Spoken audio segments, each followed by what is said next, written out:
Hi everyone, I'm Nicky Christmas, founder of Practically Perfect PA and the EA Campus. Thank you all so much for joining our live webinar today. I am going to be sharing my tips on how you can remember all of those random requests and everything in between. But before we start, let me know on the chat, first of all, if you can see and hear me okay. As I say on these things, it's always good to know that everyone can see and hear me okay rather than me talking to myself, which I do on a regular basis, but it's nice if you can all see and hear me okay. And also what you'd like to get out of today, what you're hoping to achieve from attending the webinar, and some of the challenges that maybe you have around remembering some of the random requests that I'm sure you get in your role. So we have people joining us from YouTube, LinkedIn, and Facebook, where we are live across all three of those platforms. I am dialing in, that's a bit of an old-fashioned phrase, isn't it? But I am in Barcelona in Spain, where it is mid-afternoon. So why don't you let us know where you're joining us from today and what you are hoping to get out of the webinar. And also, if you can see and hear me okay, that's super helpful. Hey, brilliant. Yes, hi, everyone. All good, fantastic. Good. Iowa, USA. Brilliant. Thank you so much for joining us. Thanks for joining us, everybody. Fantastic. Okay. Well, when I was thinking about putting this session together, I was very much reminded of the scene in the amazing film, and hands up if you've seen it, I'm sure most of you have, The Devil Wears Prada, when I was thinking about the scene where Miranda, played by Meryl Streep, gives Emily, who is played by Emily Blunt, a whole load of random requests. And if you don't know it, I'm going to play it for you now just to remind you of this fantastic piece of acting, which I think for many assistants would feel like real life. So have a look at this. Set me dirty, tired, and paunchy. And RSVP yes to the Michael Kors party. I want the driver to drop me off at 9:30 and pick me up at 9:45 sharp. And then call Natalie at Glorious Foods and tell her no for the 40th time no. I don't want duck bars. I want torts filled with warm rhubarb compote. And then call my ex-husband and remind him that parent-teacher conference is at Dalton tonight. And then call my husband, ask him to please meet me for dinner at that place I went to with Massimo. Also, tell Richard I saw all the pictures that he sent for that feature on the female paratroopers, and they're all so deeply unattractive. Is it impossible to find a lovely, slender female paratrooper? No. Am I reaching for the stars here? No. Not really. Also, I need to see all the things that Nigel has pulled for Gwyneth's second cover try. I wonder if she's lost any of that weight yet. Who's that? Now, how many of you does that seem very, very familiar to? I would imagine most of you.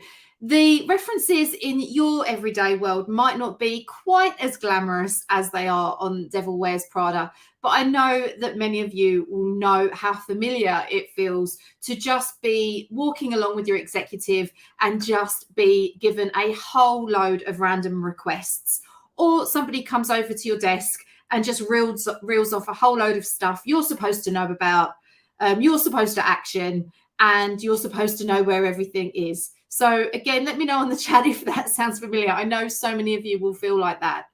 When I was working as an assistant, I spent many hours searching for bits of paper that my executive had lost or had never actually had.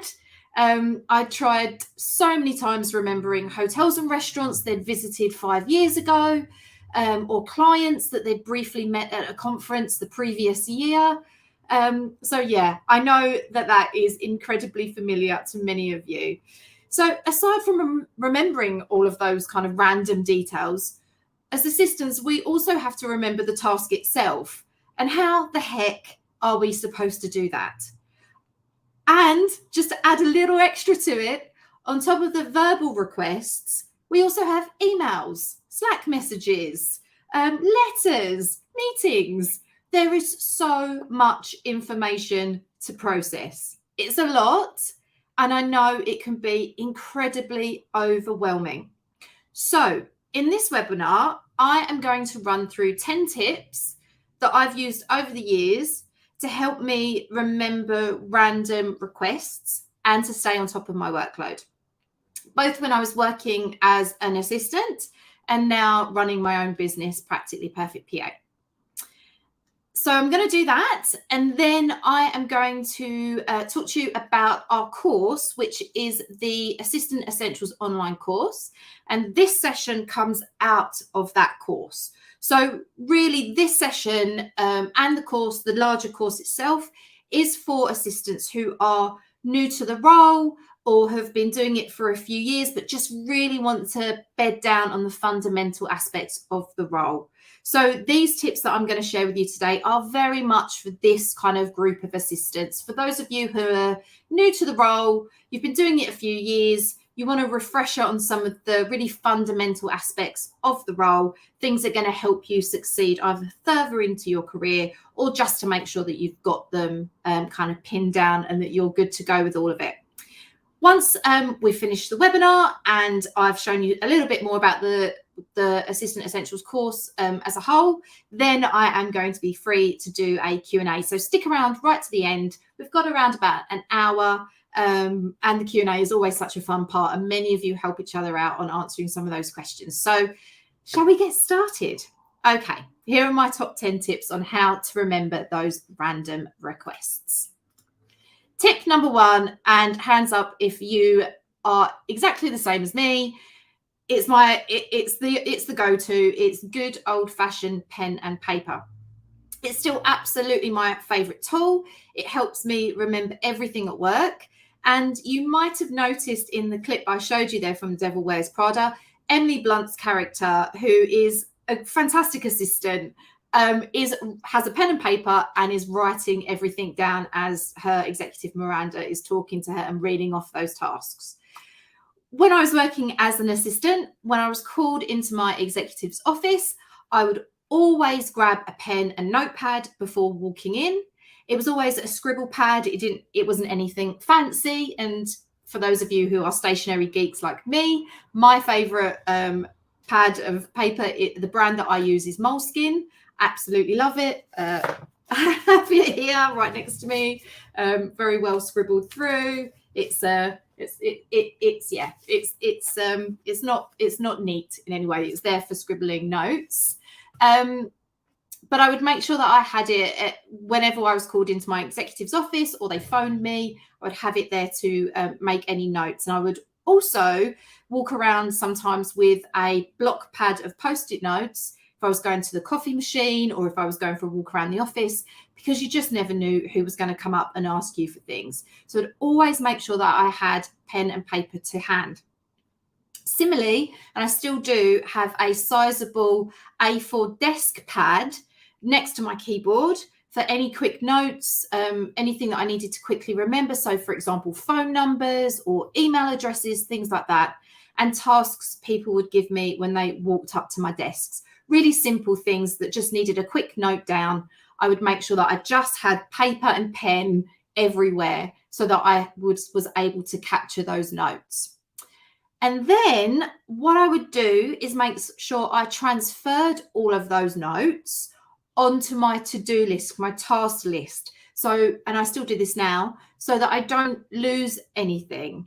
And at the end of the day, take 20 minutes, sort through your notes. As I said, transfer them from the notebook, take them out of the notebook to your collaboration tool or online to-do list or wherever you collect your tasks.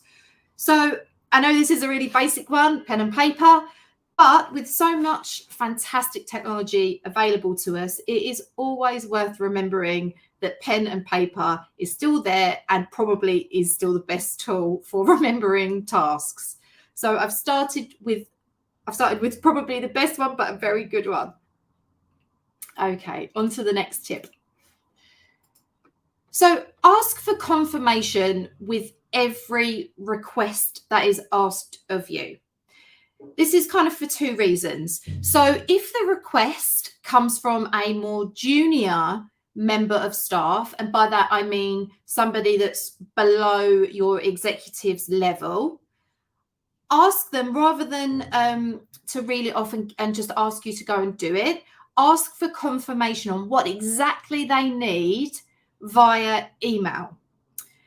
So the reason is you get the information that you need. It's documented on an email. It's been sent. You've received it. There's clarity there. You can then keep that email in your inbox until you've completed the work, or you can process it as you would do with your emails. And what I used to find is that quite often, say, for example, you are stopped in the corridor when you are in the office and someone gives you a request, or for example, it was over a Zoom call or a team meeting. If you were then asked for it to be sent to you via email, it's a really good way of ensuring that that colleague needed or needs you to do the work rather than they're just lazy. So if they actually then take the time to email you the request, it means they do really want you to do it. If you don't never get that email, they've either done it themselves or they never really needed it to be done in the first place. So when it comes to those kind of requests that come in for work or asking you to do things that aren't from your executive or a senior member of staff, ask for a confirmation via email. I would also say, in terms of asking for confirmation, when you do ask of it from a more senior executive or your executive, and it's around confirming exactly what they want, then you're getting context and you're getting more of an idea of what that request is, making it much less random. So when it's not random, you're going to remember it. It's going to fit into your overall work, and you can build it into everything else that you're doing. If it's urgent, you can fit it in with, into a piece or a point in time during the day when you can fit it in and get it done. Or if it relates to a piece of work, you can add it to maybe a series of tasks that you have to do, and you can get them all done within that block of time. So ask for confirmation, and then on top of that, I would say get the context and getting understanding of the expectations of you and when it's done. So that makes the random requests much less random. The next one is set an alarm for tasks of a timely nature. Now, let me know in the chat how many of you do this. Again, it's a little bit different because many of us work with and have collaboration and task management systems that have notifications, they have reminders, and they all have their benefits. Probably what happens is you get loads of notifications, particularly if your organization also uses Slack or some other forms of kind of quick messaging. So you're probably bombarded with notifications all day, and some of those you probably ignore because we get them a lot, you close them, you move on with your day. So they definitely have their benefits, but I also make really good use of the alarm on my phone to make sure I really don't forget important tasks that need to be done at a specific time. So if you need, for example, to say print off your executive's boarding pass before they leave the office for a flight the following morning, a great way to do that is to set yourself a reminder on your phone. The alarm goes off at, say, 4 o'clock, and then you will remember, oh, that was to print off the boarding pass, and you go and do it straight away. Now, you're probably going to remember to print off that boarding pass before 4 o'clock, but it's kind of a catch-all, and it just ensures that that alarm reminds you to make sure that you've done that piece of work at that time. So again, some of these tips are just kind of things, technology and things like that, that you've got to hand and you can use just to help you with your memory and remembering things. So set alarms using your phone. It's a really good one. It looks like quite a lot of you do that, which is brilliant. Melanie said there, I also use Outlook for reminders. Hold that thought, Melanie. Some of you also do it. Fantastic. And this is the next one. Well said, Melanie. Calendars are not just for appointments. So similar to the alarm reminder, add things to your calendar that you need to remember. So not only appointments or meetings, but anything related to a future date. So this helps me, reminds me to do things like a week in advance. And you can also look back through your calendar if you need to remember something from the past as well. I use Google Suite for all of my my work. So on Google Calendar, it has a really great search function. So you can actually search for past reminders and search for past appointments if you need to. And I'm pretty sure that Outlook has the same function. So calendar, again, not just for appointments, really great way to remind you to do things. So I know many assistants have said if it's not in the calendar, it doesn't happen, it doesn't get done. And I think that's a really important thing to do as well. So make sure you use your calendar to remind you of things too. Oh, look, somebody on LinkedIn here. Sorry, it doesn't say who the user is, but I use Siri to set up reminders. That is fantastic. What a brilliant way to use technology. And then it just ding, ding, ding, dings, and off you go. You're reminded. So yeah, make use of Siri. Absolutely. I think my Google one's going to go off in a minute. Actually, I shouldn't say Siri when that's attached to a plug. Okay, what next? Oh, hang on. Let's go forward, not backwards. Oh, what did we do? There we go. So another tip when it comes to remembering random requests is to do some tasks immediately. So if your executive has asked you to do something small, if you can do it immediately. So a few examples of this that I can think of off the top of my head would be something like printing or photocopying something, or quickly finding a piece of information that they need for maybe their call later that afternoon. Something that's small, but is kind of interrupts your flow and things like that. I know that it will interrupt whatever you are doing, and we all know that multitasking isn't a great way to work. But getting those small tasks just off your desk is much better in the long run. And I also think that it doesn't look great from a kind of a customer service point of view. If you think about your executive as your kind of customer and how you're serving and supporting them, it doesn't look great from that point of view if those basic jobs take a few hours or even a few days. So just remember, when it's those little things like that, just stop what you're doing, do them, and then come back to what you were doing afterwards. So again, it's making those random requests less random and less likely for you then to forget them. So just get those little things done.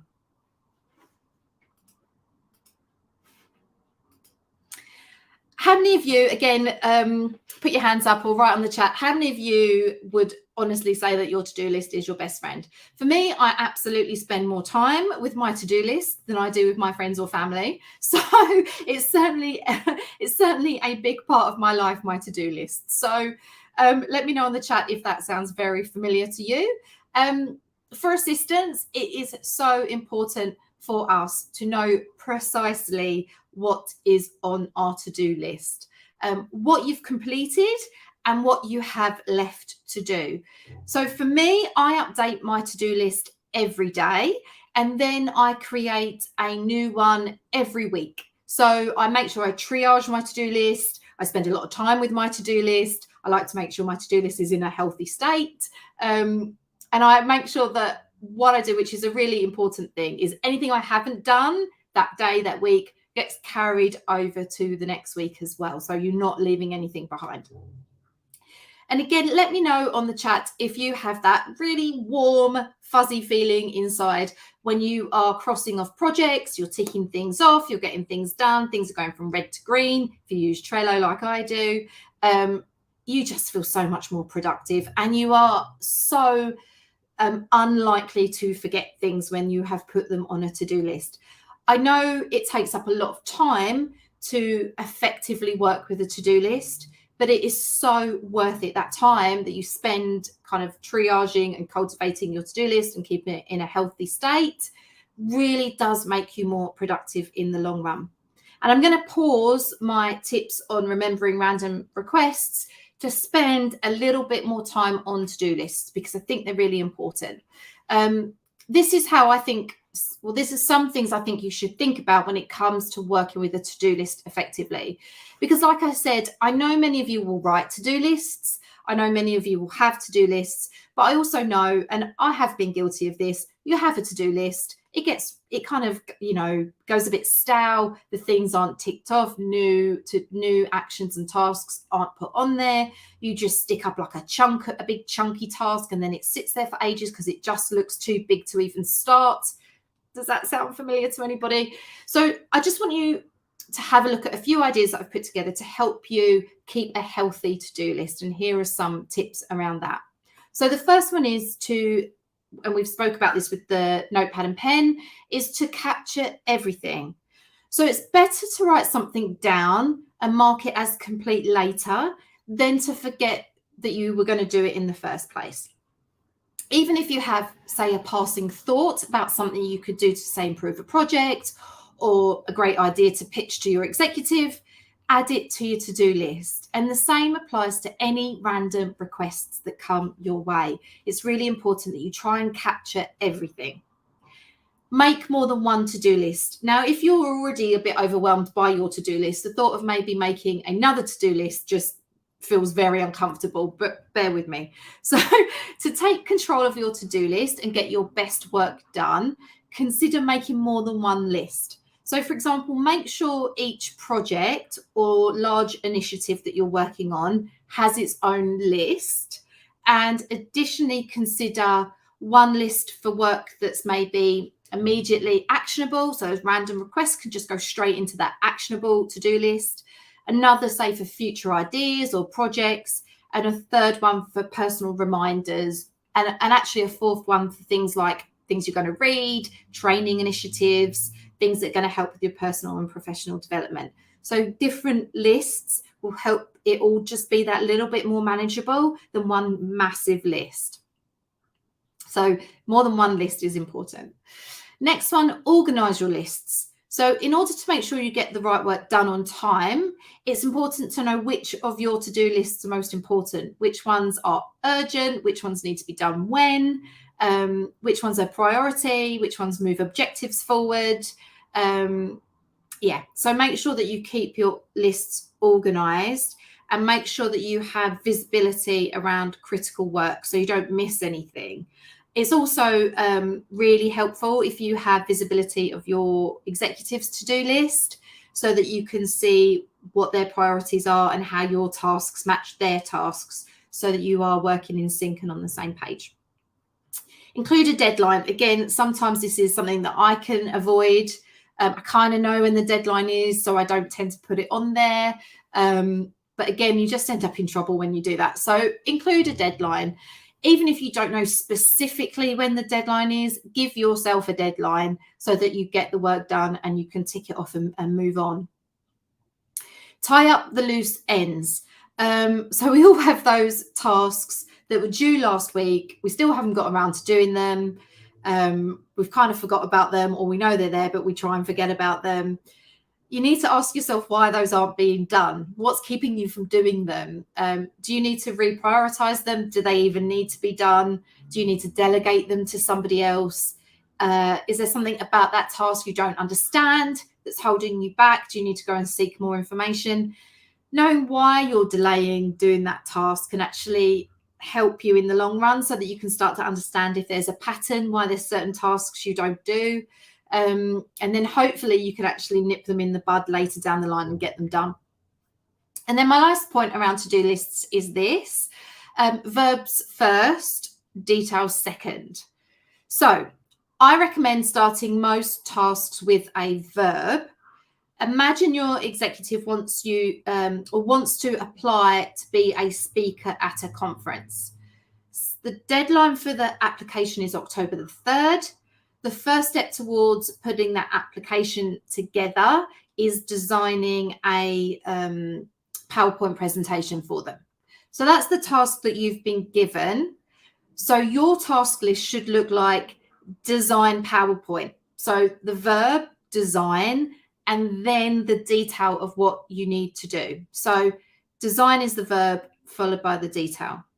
If you have a to-do list that starts with verbs or running all the way through them, then you will be able to quickly and efficiently see what you need to do. And I find it so much easier to have that first. It just frames it in my mind what I need to do, and it makes it more specific for me. And then to go slightly more complicated on it, you either can then, if you wanted to, batch those verbs together. So say you've got 5 items that you need to do that are print. You can get them all done at the same time. Write. You can have an afternoon where you know you've got to write certain things. Design. You can have a day spent designing things. So you're not then jumping around different tasks and you can batch your work together. So always try and start writing your tasks with a verb first. I hope you found that little foray into to-do listing helpful there. it's a really important part of remembering everything and capturing all of those random requests and kind of giving yourself context and room to maneuver around everything that you've got to do. So to-do lists are a really important part of this whole process. Okay, let's move on to the next tip. Archive and search rather than file. So I read that phrase recently and I thought to myself, that's pretty much what assistants do these days, rather than the good old-fashioned filing that we used to have to do. And to be honest, there's probably a whole group of you watching who have never filed any, have never had to file anything. But yeah, unfortunately, my generations and generations older than me definitely had to file. So yeah, archive and search these days rather than filing. So to remember the details that your executive so often forgets, you should have a comprehensive archiving system that you know how to search through. So you're really on top of how your archiving works. I know this tends to go against what a lot of sort of email gurus and people that are really into kind of inbox zero suggest. Don't throw anything away. That's my recommendation. Keep everything, but archive it. Don't delete it. So when I worked as an assistant, I would archive all of my emails after a year. I never threw anything out. It all got archived and it all got moved out of kind of my day-to-day systems. It all got put into an archive system, but it was there in case I have ever had, like in the Devil Wears Prada clip, an executive or an important person coming up to me to say, find me that piece of paper I had in my hand yesterday morning, or do you know that client that I met 5 years ago? Can you remember their name? Everything is archived. Nothing is trashed. That's a hugely important thing for assistants, because you just never know what you are going to be asked to remember. So yeah, archive and search rather than trash. Okay, on to the next one. Embrace technology. Now, it goes without saying, there are a lot of different systems, tools, and technologies that are available to help you manage the requests that come your way. And again, I know it can be really overwhelming for assistants to, use the systems that they've got probably in-house in their organizations, but also make use of Trello or Asana or any of the other kind of collaboration tools that are available and out there for you. For me, my preferred collaboration tool is Trello, and I use that for everything. I find it works really well. It really helps me collaborate with the team at Practically Perfect PA. I use it for my to-do list. I use it for managing projects. I find it works really well. And it does help me prioritize everything. What I would say with technology in terms of remembering random requests is the technology that you do use, pick something and stick with it and become really good at using that piece of technology. Let us know in the chat what you use. I know a few of you have started to say them. Microsoft, I know there's a lot of great tools out there and available. OneNote, I know a lot of you use. Embrace it, because it's a really great way of helping you remember requests and things that you're asked to do. In terms of a couple of things that are maybe outside the box a little bit in terms of technology, I'd recommend downloading a voice recording app on your phone. I use one called Vono, which is VONO. It's available on Android and Apple. It allows you to really quickly record voice notes and either then email them to yourself or share them through WhatsApp or Slack or any of the other kind of quick messaging tools that you might use.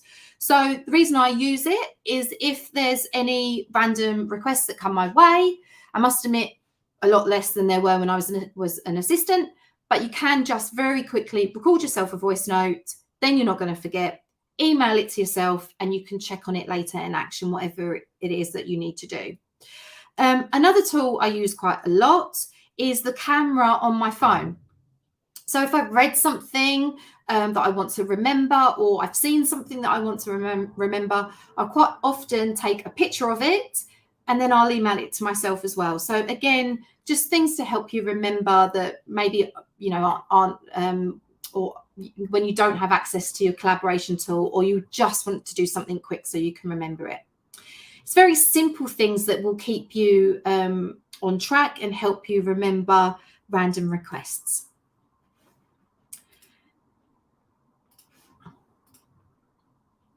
Okay, we've got 2 more to go. So this is such an important piece of advice for so many reasons, but in the context of this topic, it's really important that you pay close attention to your executive. What it really does is it helps you remember those random or answer those random requests when they come in. I know it's really difficult when you're working away from each other. Many of you will be working in a hybrid environment, or you will be working completely remote from your executive. But it's well worth saying that executives, everybody also leaves a digital footprint as much as they do. You know, when you were sat outside their office and you could literally see what they were doing and where they were going. So look out for their digital footprint as well. See where they've been, what files they've been opening, what emails they've looked at, as much as you do when you are in the office, what they're doing in their office, where they're going off to, where they're wandering about to. So pay close attention to your executive. Try really hard to get to grips with their system of working. So find out what they do with their paperwork, both physically and digitally, and make a mental note of how good they are at storing their documents. Where do they store their documents? How do they store their documents? Have they got a download file on their laptop that is like reels and reels and reels of data? Do they file anything? And where do they file it? Does it all just sit on their laptop? Do they put it into an external drive? Where are they putting all of this information? Get a good understanding of where everything goes. The only way that you are going to find any of this information out, yes, you can start to follow them around. You can, try and get access to their laptop as and when they don't need it. But it also means asking them questions. So ask them questions, find these things out.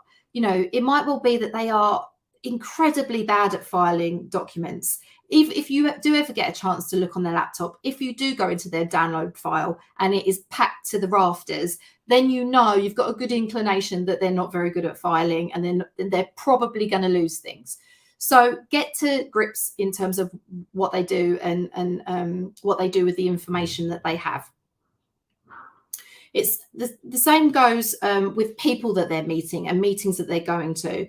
Always make sure that names and places are added to their calendar notes so that you can quickly reference that at any point and understand their movements. Because again, that's something you'll probably get asked quite a bit as well, about people they've met at networking events and people that they've met at meetings. So on to my very last tip. And it's another biggie, but again, so important. And that is build good habits. It's probably the most important piece of advice I can offer, because all of this doesn't work unless you do it on a regular basis.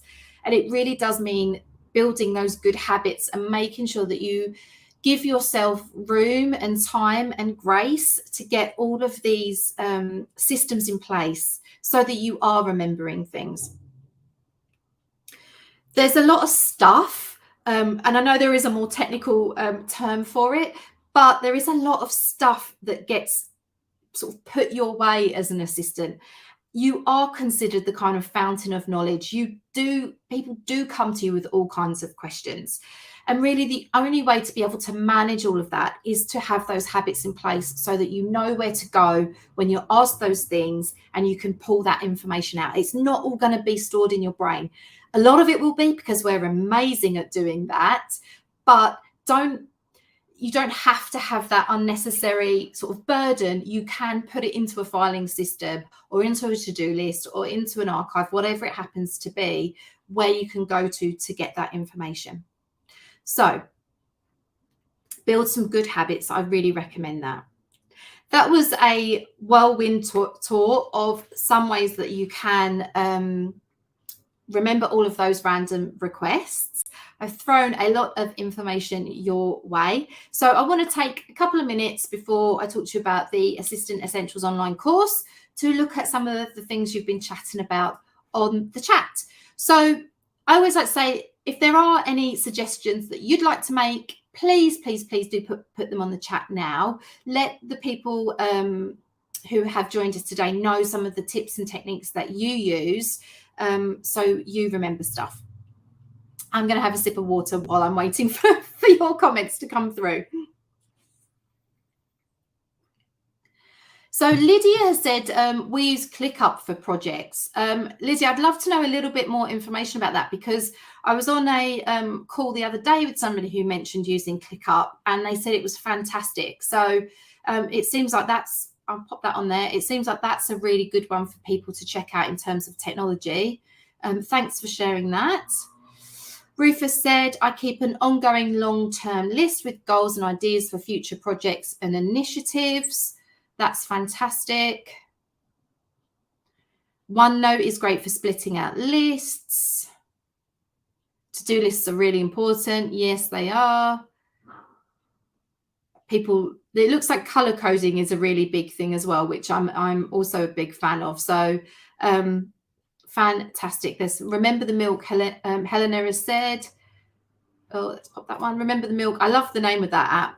It's a really good one. It basically does what it says. Remember the Milk. Fantastic. I use Apple Notes. Looks like there's lots of brilliant things that you can do.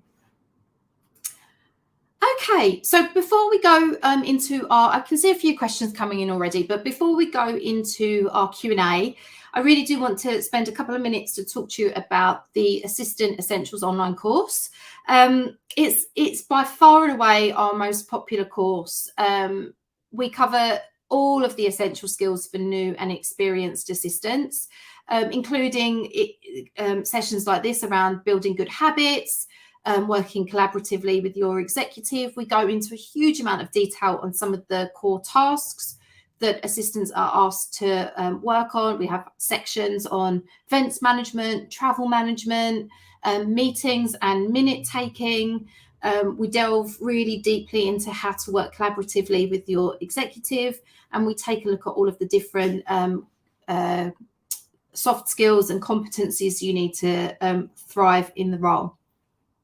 If you've not taken the course, I really highly recommend it if you're at this stage in your career, because it really does give you a really great overview of how to work as an assistant and get all of those core tasks in place so that then you can go off and really shine in your role.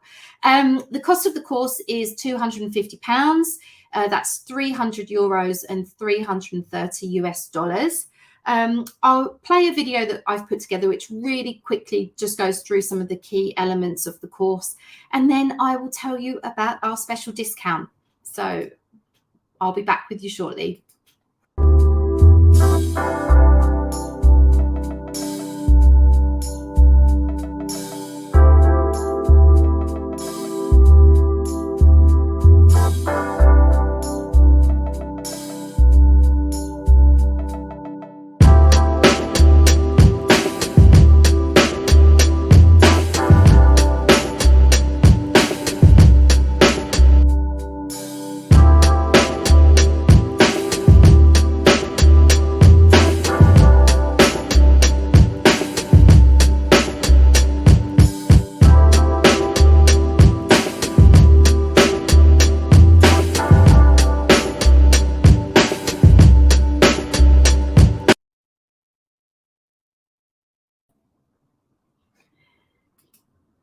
So, let's have a look. So in US dollars, it is 330 US dollars.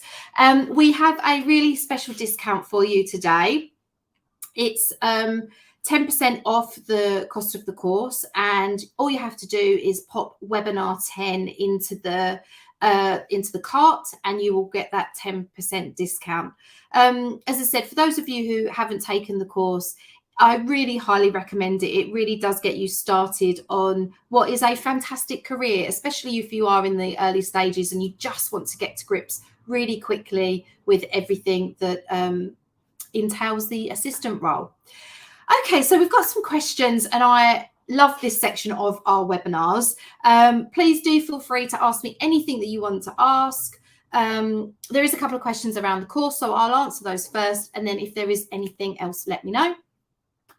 Helen said, is it an online course to do in your own time? It absolutely is. It's completely self-paced. It's a big course. There's 11 modules on there. But we find with a lot of the students that do it, they use it almost as a reference as much as an online course. So you go on, you can complete the course, you have access to it for the life of the course. We're not planning to stop it anytime soon.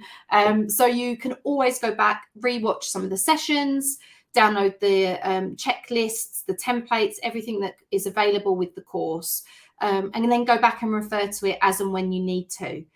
There is also an option to join the EA Campus, which is our online community. When you sign up to the course, there is information on how you can also join the EA Campus and have access to other people, other assistants who've done the course as well. So there's a community aspect to it as well. So I said it was $330 US, and it's completely self-paced. So as I said, I'd highly recommend it, and there is a 10% discount that we're sharing with you today. So some other questions that are coming through. If I don't get to answering them, just repeat them on the chat, and I'll try and get to them when they scroll up down the bottom. Let's have a look. I haven't figured out a way to do a search in Google Tasks. Are you able to? I don't use Google Tasks because I use Trello, but in terms of, if anybody else can answer this, please do. In terms of search functions in Gmail and Google Calendar, it's pretty good. So I would imagine in Google Tasks, it's very similar. Again, with a lot of Google stuff, there's a lot of help available. If you just type that question into Google itself, I don't think you'll break Google. I think you'll come up with an answer. But if anybody else uses Google Tasks, then if you could help Lisa with that answer, that would be fantastic. What else have we got?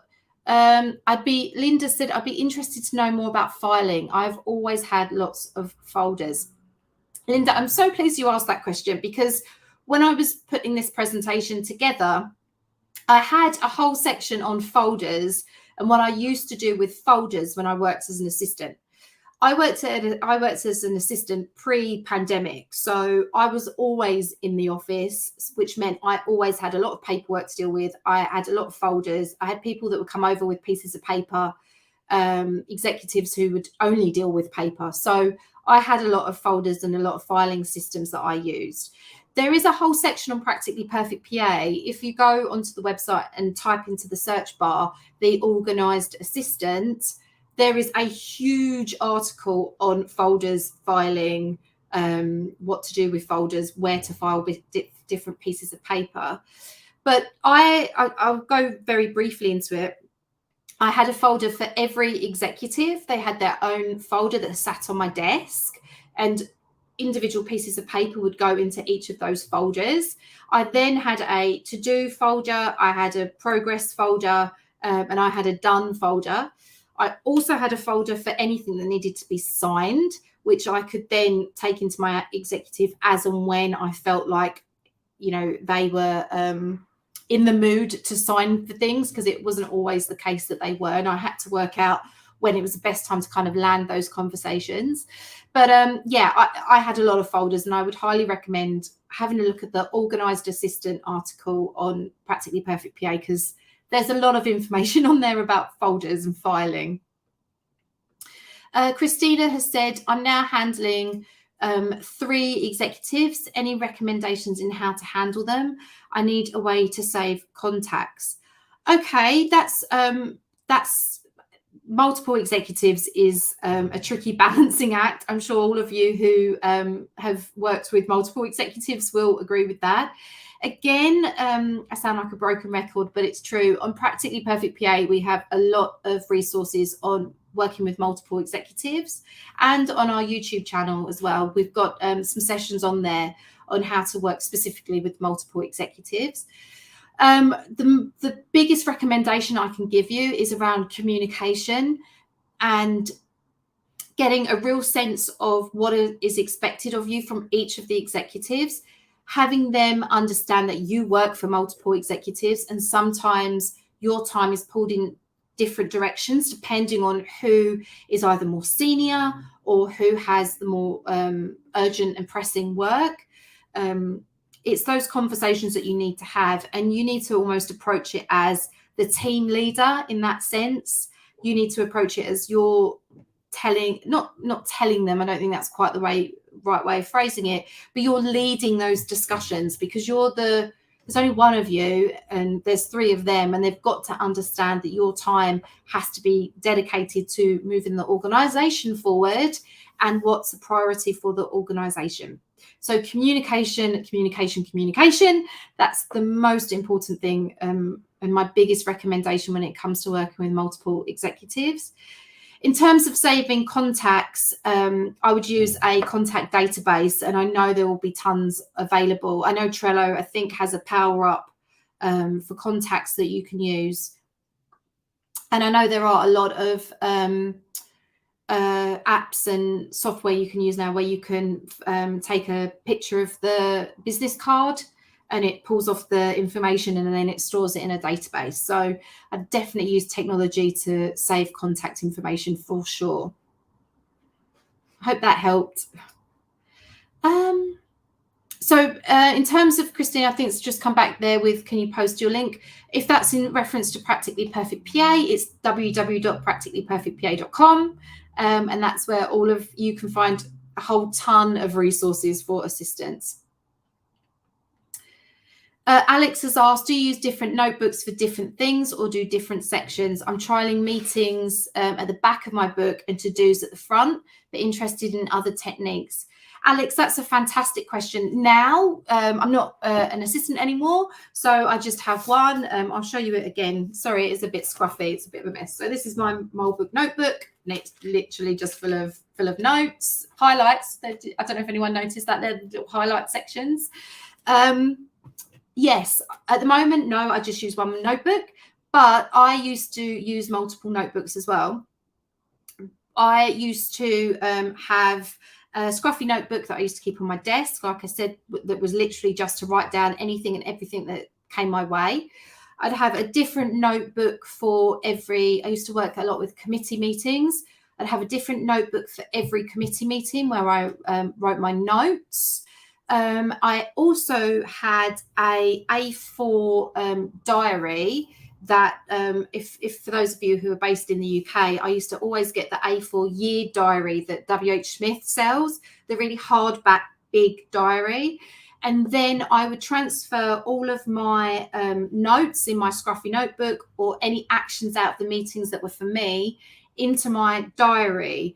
And then at the end of every day, I would put everything in there and then I would work off that as well as my online system as well. So yes, I used to use multiple notebooks for different meetings, different projects and different things like that. And also just to kind of accumulate all of the tasks into one place as well in a diary.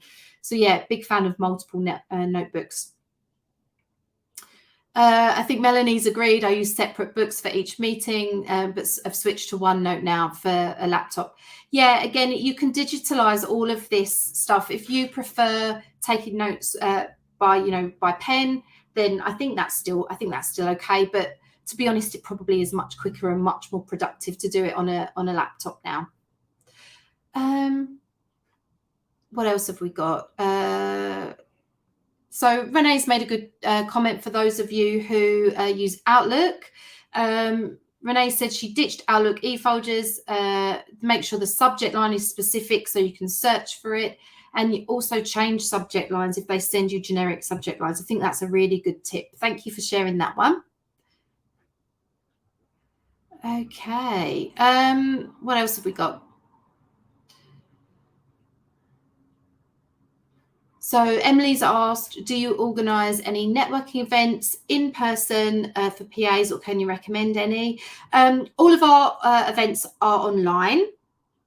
So we do a free webinar once a month. We also have our Practically Perfect PA virtual summits, which are the next one's coming up in March. It's March I want to say the 28th, but I can have a look and double check the date for you. We also have our Future Assistant event, which is a 2-day online event in May. And then we run virtual summits across the rest of the year as well. So no, we don't actually run any in-person events. Emily, why don't we ask everybody on the chat if there are any in-person events? Emily, let us know where you're joining us from as well, so we can give you some more specific ideas. But if there are any in-person PA events that anybody knows about, feel free to pop them on the chat so Emily can have a look. What else have we got? Helen's made a suggestions. She uses Rocketbook. You can take a photograph of it and it gets sent to any folder you designate. Love that. Absolutely love that. So yeah, check out, I'll pop that one on there. Another tip for you, suggestion for technology, Rocketbook there from Helen. Okay, I think we've got some. So Emily's in London. So thank you. Yeah, it's the 23rd of March, the next virtual summit. So I'll be there. Brilliant. Thank you so much for sharing that. So if there are any questions, please feel free to fire them through. We've got about 10 more minutes. If not, I'll pop back up the discount for the online course so that you can see that there. So Jeanette said next week there is the PA show, which is at Excel London, which is taking place next week. There's a few other suggestions there. PA Life holds events in London. I know the Assistant Room holds events in London as well, which are always really worth going to. So there are lots of options for you, Emily. I hope you find some in-person events available to you. If we don't have any more questions, then I will just like to let you know that, as I said, we've got these free webinars once a month. So I'd love it if you joined us for the next one in April. That would be March. That would be fantastic. We're going to be talking about how to meet expectations when working with a C-suite level executive. So I hope you can meet us for or join us for that one. We've got the next virtual summit coming up in March. And we have the Future Assistant Global Summit coming up in May. So busy. If you want to get in touch with me anyway, please do let me give you my email address. It's nikki@practicallyperfectpa.com. Feel free to drop me a note. I will make sure that everybody who signed up to the webinar with their email address will get a copy of the slides that I used today to present on this topic. And if you want to connect with me, please do. As I said, if you'd like to get in touch, then please do. But for now, enjoy the rest of your day. Have a fantastic weekend. And I'll be back with you in a couple of weeks' time. Take care.